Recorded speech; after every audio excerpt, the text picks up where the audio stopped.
In other business news, the IMF maintained its forecast for weak global growth, and they warned that further stagnation will fuel more populist sentiment against trade and immigration that would stifle activity, productivity, and innovation.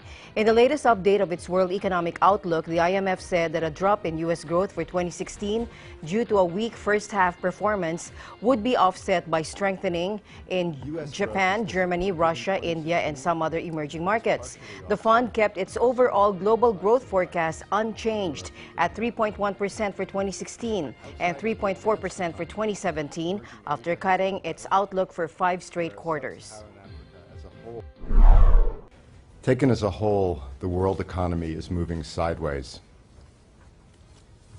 Without determined policy action to support economic activity over the short and longer terms, subpar growth at recent levels risks feeding on itself.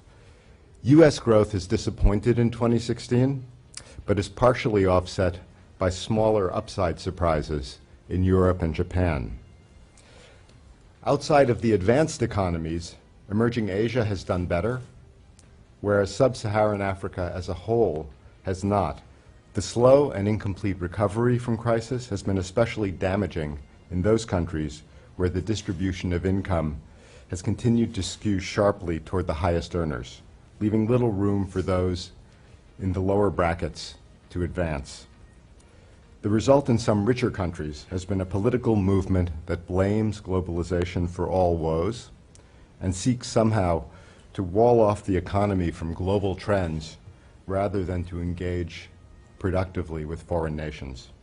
Brexit is only one example of this tendency.